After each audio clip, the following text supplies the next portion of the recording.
Hello to all my friends and family, and welcome to this episode of Jim's 5am Club.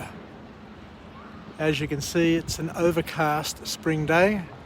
I'm down here at Circular Quay on my lunch break, and I thought I'd take the opportunity to deliver a 5am Club on this Thursday. And the book that I've chosen to summarise and deliver is entitled Collaborative Intelligence by Dawna Markova. So you look across the city here and just see how magnificent it is and how it's continually growing and developing. There's a Lend-Lease site there going up, which will be, I think, 56 floors. I was also very interested to hear that the casino, the Crown Casino building down there, that the Lend-Lease builders constructed, was named the most beautiful skyscraper in the world. Amazing. But all of that happened not through one person, not through a small group of people, but because of a collaboration of a lot of people, not just now, but over generations. Because we live, we grow, we develop, and it all happens based on the knowledge, the breakthroughs that have happened before us. So this book here touches on that particular topic, and the author suggests here that the realization that you cannot be great at everything will help you realize that you truly need others in order to extend your reach and to live a full life and to be a true expression of yourself, of your community, of your family. But you can't do it alone. You need to do it with others. I guess the past year and a half has been an example of how a germ, a virus, has been able to transform the way we behave, the way we interact, and to realise that in order to get through this, in order to regain our freedoms, what we need to do is we need to work together.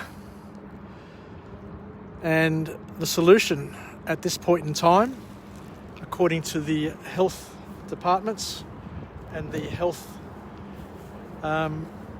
orders that we have, is we're all encouraged to get vaccinated, to socially distance. As you can see here in the park, they've actually put down circles in terms of where groups can sit, so that we're all socially distanced from each other.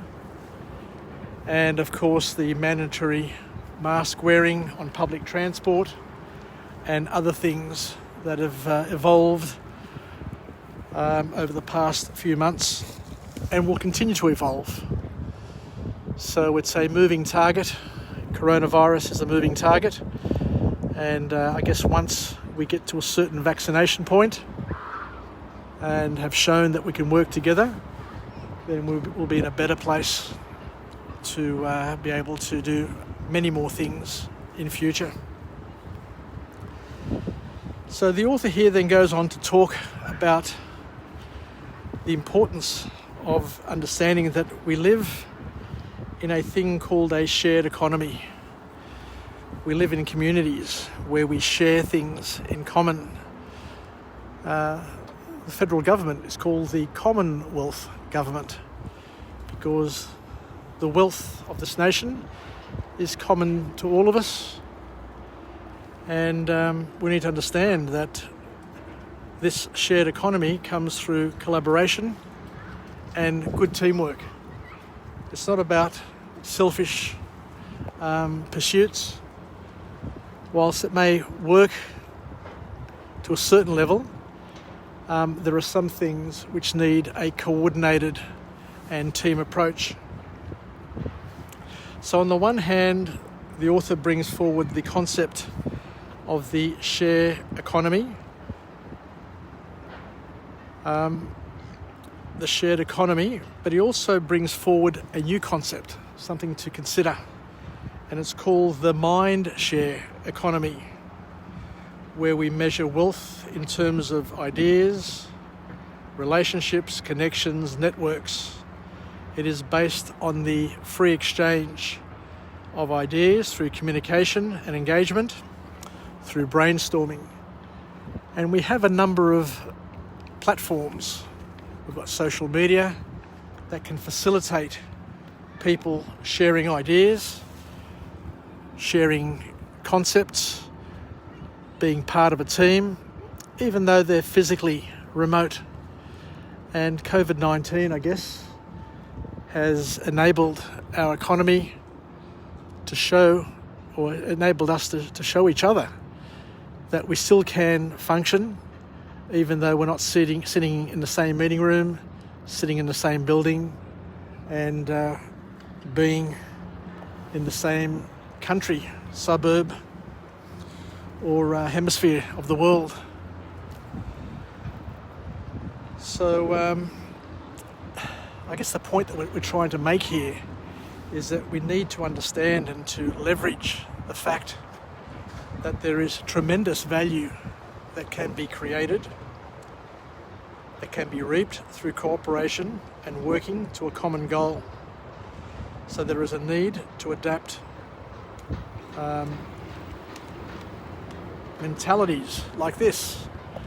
You know, this whole past concept of this is mine, this is yours, and ownership of things which gave you certain sovereignty needs to, I guess, change to a certain extent, according to the author, so that we can understand that by working together, by sharing things.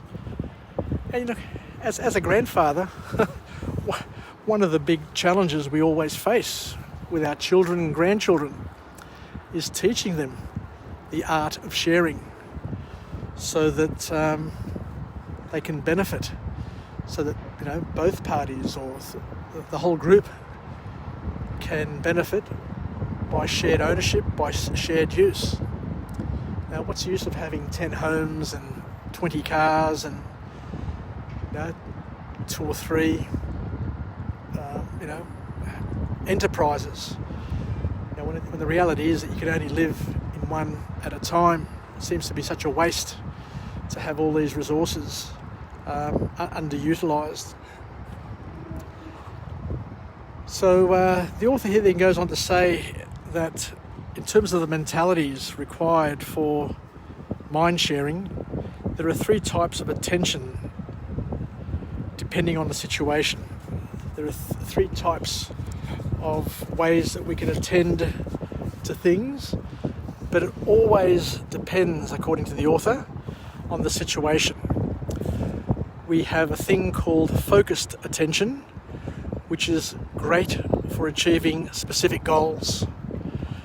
We have a sorting attention, which is used to consider options and to categorize things.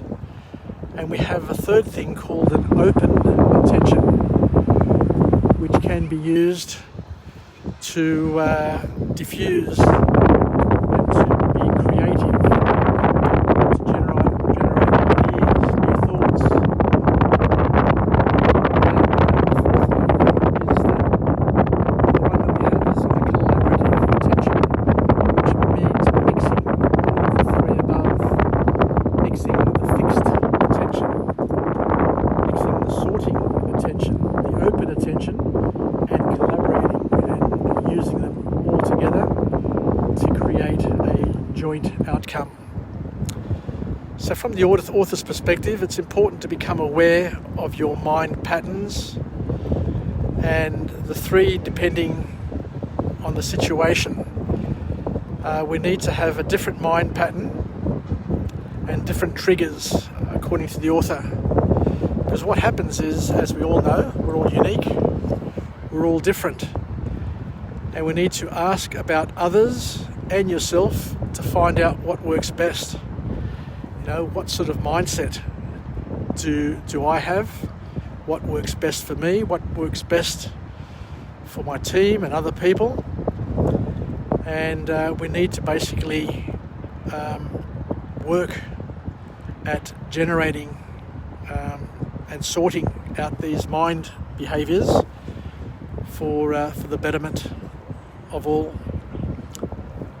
Some of the things that the author talks about is that, you know, we all function differently.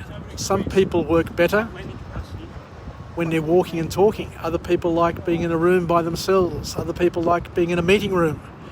Other people love Zoom.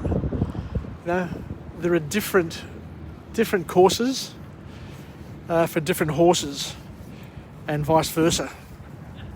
So I guess the point that the author is making here is we need to be open-minded in terms of what works, and to know that everything can work when we put our heart and our commitment behind it. The last point that the author makes in this book, the last formal point to come out of this book, is that we can improve team communication by understanding each other's cognitive skills. Leaders need to know how each of their team members process things, and to channel each of their strengths, each of their capabilities in a way which generates the best outcome. And the way we can understand, the way we can learn what our cognitive skills are, what our preferences are, is that there are a number of cognitive tests that can be accessed and used to finding out cognitive styles. So it's available for each and every one of us to learn more about ourselves, but it's also really interesting to learn a little bit more about our friends, our families, our work peers, and to be able to become a cognitive style detective. And once you understand yourself better and other people better, then your ability to communicate and to influence increase at an exponential rate.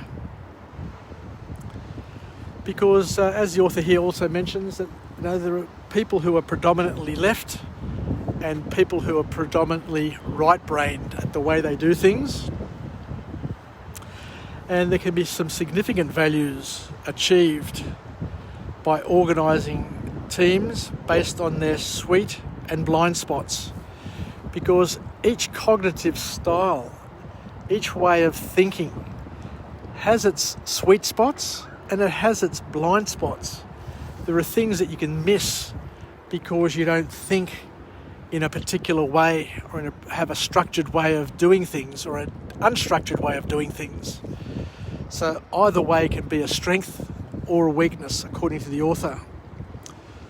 So what the author here recommends is that we challenge ourselves, we challenge our businesses, we challenge our families, we challenge our peers, to try and use the less gifted side of our brains, because by challenging ourselves and being uncomfortable with how we look at things and how we deal with things, enables us to grow, develop, and become better at solving the challenges that we face on a daily basis. And I guess that's where I can leave it for today, this book summary. The book summary, which is entitled Collaborative Intelligence.